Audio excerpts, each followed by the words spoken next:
Welcome to the back room. I'm Laura. I've been reading Walden by Henry David Thoreau, and so far I've made it through the first 33 pages of his very long Chapter 1, which is 64 pages in all. In Chapter 1, titled Economy, Thoreau has a lot to say about the economy of simple and utilitarian living. So far, I've picked up on several subtopics embedded in this chapter, but for this video, I'll narrow it down to two: the human machine and superfluous novelty. Thoreau described most people as mechanical. He said, "The laboring person has not leisure for a true integrity day by day." And he said, "Most men, even in this comparatively free country, through mere ignorance and mistake, are so occupied with the fictitious cares and superfluously coarse labors of life that its finer fruits cannot be plucked by them." This can be hard to hear or even offensive when most of us are just trying to make ends meet any way that we can. But I had heard about this theory of the human machine before. During the years that I studied the teachings of the Gurdjieff work, I learned that this sort of mechanical living grinds down the soul. So, in this video, I really wanted to hone in on it. Thoreau wrote that most people spend their entire lives this way without ever realizing it, that we lead repetitive, unthinking lives because we are asleep to our own reality and because we think that we need to follow group mentality or group pressures. Mechanical man is driven entirely by habit, social expectations, and automatic reactions. About a week ago, I had what I think was a nervous breakdown. I had been working hard to fix a problem on my old laptop for 2 weeks, and after I had accidentally installed software on it that made the situation much worse, I just lost it. I then fell to the floor and began sobbing erratically. When Terry asked me what was wrong, I was so shaken up that I couldn't even speak to him for several minutes. You may be wondering, "My God, lady, why get so upset about your stupid laptop?" Well, after finally calming down and getting up off the floor, I realized that I had been a human machine for a few months. I had been working on 3 separate creative projects at the same time, and during these months, I ignored my body's fatigue and need for a mental health break. So basically, my internal and external mechanism couldn't handle the laptop calamity. So, in Thoreau's words, I was unable to pluck the finer fruits of life in my soul-grinding labors because really, none of these 3 concurrent projects that I was working on were important enough to reject my body's cries for rest. But that's what human machines do, according to Thoreau. He said that we labor under a mistake while the better part of man is soon plowed into the soil for compost. I think that to break free from being a machine, we must first recognize that we are one. This means that we transcend from mechanical to conscious beings. Throughout my time involved in the Gurdjieff work and other self-help modalities, I had learned that it's easiest to notice our machine state when we are feeling extreme negative emotions like anger, high stress, or hopelessness, such as the time when I had my nervous breakdown. But many of us often miss the opportunity in those times of negative emotions. Instead of facing those feelings, we automatically shift our machine state into a higher gear with something more distracting. Or we will become angry and reactionary toward anybody trying to slow us down or point out our mechanical days. And then, after we've calmed down, we return to our comfortable, automatic habits. Not a good way to live. Breaking this crazy cycle requires a process. While studying Gurdjieff's teachings, I learned how to take symbolic photographs of myself throughout the day. I was instructed to step outside of my own head and try to objectively observe my actions, words, and thoughts. When I compiled these mental photographs, the result was often startling when I saw a version of myself that didn't match the ideal image that I had in my mind.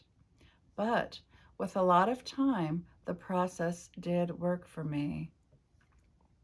The reason that I give you an account of what I learned from the Gurdjieff work is because halfway into the first chapter of Walden, Thoreau has not yet given any advice on breaking the machine state. So I'm just pulling from what I know personally.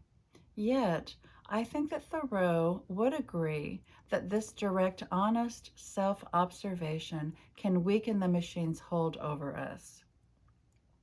So let's now move on to the second topic of this Walden video, about adherence to superfluous novelty.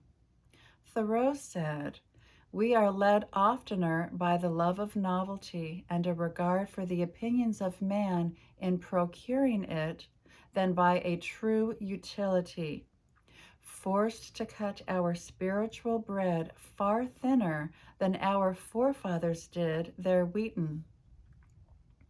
I interpret Thoreau's thoughts to mean that when we are driven by a desire for social approval and novelty, we pursue material luxuries and societal roles that ultimately degrade our spiritual well-being rather than serving true utility.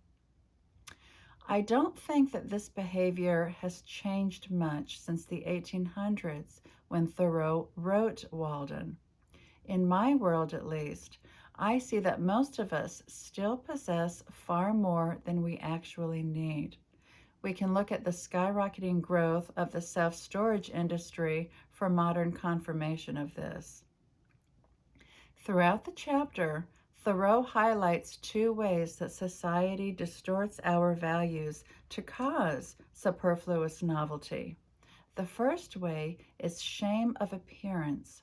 In this value distortion, Thoreau laments that society teaches us to feel shame for wearing patched pantaloons, even though no one casts shame on a broken leg that's been repaired.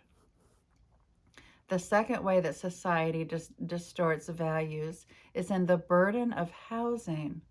He points out that most people spend half their lives paying for a superfluous house when a basic structure like a wigwam would suffice. Unless you are a person who proudly shops at thrift stores and who has downsized your home, I believe that both his observations remain true today. I can relate to Thoreau's words because there was a good chunk of my life when I used to be caught up in the chase for superfluous novelty. From my own experience, I think that people chase fads, luxuries, and ego-driven status because it is a societal norm that delivers a certain kind of high, I think.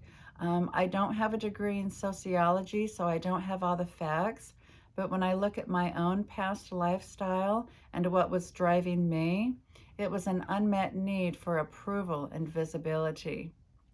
At the same time, I was quite knowledgeable about religion and spirituality, but to use Thoreau's words, my lived spiritual wheaten was cut thin. So superfluous novelty for me provided a substitute for genuine spiritual satisfaction that I hadn't arrived at yet.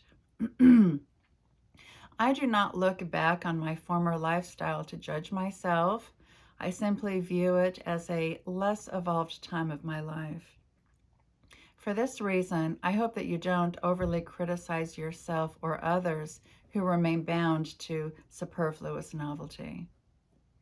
Belonging to a group is wired into our brains as an ancient survival mechanism. You've probably heard something like that before. Throughout history, being cast out of the group left a person exposed to deadly elements as well as predators, both human and animal. While I believe that modern humans have evolved beyond the threat of death for acting outside social norms, I think that our brains still react to social rejection with that same primitive fear. The consequence of this, from what I gather in chapter 1, is that our sense of self shifts outside of our own hearts, so we lose ourselves, so to speak. And I wonder if this is what Socrates meant when he said that the souls of mankind exist in an outlandish sloth.